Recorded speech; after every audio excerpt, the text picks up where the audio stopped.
हर वर्ष भाद्रपद माह के कृष्ण पक्ष की संकष्टी चतुर्दशी को यह व्रत मनाया जाता है, जिसे बोहला चौथ कहते हैं, गणेश चौथ कहते हैं, संकष्टी चतुर्दशी कहते हैं। इस दिन विशेष रूप से बहुत ही धूमधाम से मनाई जाती है। भगवान श्री कृष्ण की पूजा करते हैं, गौ माता की पूजा होती है, साथ में इस दिन कथा सुनते हैं और भगवान गणेश की विधि विधान से पूजा करके आप चंद्रदेव की पूजा करके व्रत को संपूर्ण किया जाता है। तो जिस दिन भी ये चंद्र दर्शन हो उसी दिन यह व्रत धारण किया जाता है। मन में ना हो कंफ्यूजन, इसलिए इस वीडियो में आप अंत तक बने रहिएगा। सभी जानकारी मिलेगी। शुभ मुहूर्त, पूजा विधि, चंद्रोदय का क्या समय रहेगा, सभी जानकारी के लिए इस दिन कौन से कार्य करने चाहिए और कौन से नहीं करने चाहिए, इसकी भी जानकारी मिलेगी। तो आप बने रहिएगा वीडियो में। आइए जान लेते हैं कि बहुला चतुर्दशी का व्रत किस दिन मनाया जाएगा।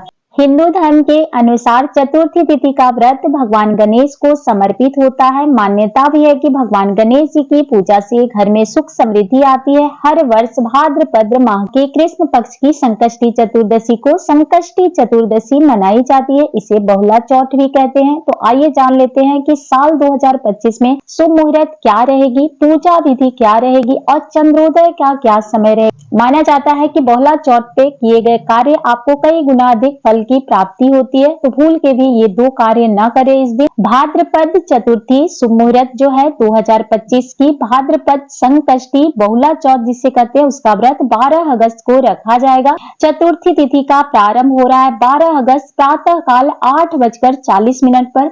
चतुर्थी तिथि का समापन हो जाएगा 13 अगस्त प्रातः काल 6:35 पर। शाम की पूजा के जो समय है गोधली वेला पूजा के शुभ मुहूर्त जो है सायकाल 6:50 से लेकर 7:16 पर। चंद्रोदय का जो समय है रात्रि में 8:59 पर हो। तो बहुला चतुर्दशी का व्रत जिसमें भगवान गणेश के साथ भगवान श्री हरि विष्णु के कृष्ण स्वरूप की पूजा होती है और गौ माता की पूजा होती है, इसका व्रत आपको विधि विधान से रखना है और यह व्रत 12 अगस्त को ही रखा जाएगा। मन में कोई भी कंफ्यूजन न रखे। सुबह प्रातः काल उठकर स्नान करें और व्रत का संकल्प ले। उस दिन विधि विधान से आप अपने आप को शुद्ध करें। साफ सुथरे वस्त्र धारण करके भगवान गणेश की प्रतिमा रखकर पूजा कर सकते हैं। कई जगहों पर भगवान श्री हरि विष्णु के कृष्ण स्वरूप की पूजा होती है। गौ माता की प्रतिमा बना के कई जगह सिंह के भी प्रतिमा बनाई जाती है और विधि विधान से पूजा होती है। अगर आपको गौ माता मिल जाती है तो गौ माता की विधि विधान से पूजा कर सकते हैं। अगर संभव हो तो स्नान करके फूलों से छिड़काव करके टीका लगाए, उसके बाद धूप दीप दिखाए। उन्हें प्रसाद में आप चना गुड़ खिला सकते हैं, विधि विधान से पूजा कर सकते हैं। माताएं उस दिन विधि विधान से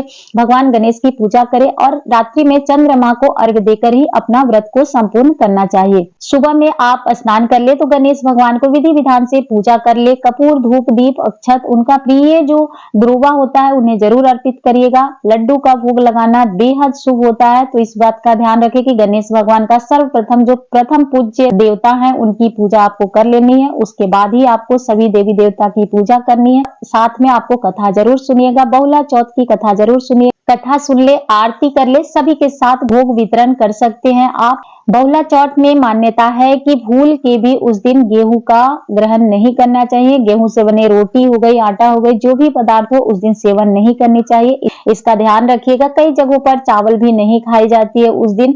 और गौ माता को चारा अर्पित करे, चना गुड़ उन्हें अर्पित करे। उस दिन कोई भी डेयरी पदार्थ हो जो गौ माता से, जो भी दूध से बनी मिठाइयां, चाहे फिर दूध, दही, घी, उस दिन नहीं सेवन करने चाहिए। मान्यता है कि बछड़े का ही अधिकार होता है, इसीलिए होता है कि माताएं अगर विधि विधान से गणेश भगवान की पूजा उस दिन करती हैं, 21 दुर्वा उन्हें अर्पित करती हैं और साथ में गौ माता को चारा खिलाती है, तो उनकी सभी मनोकामना पूर्ण होती है।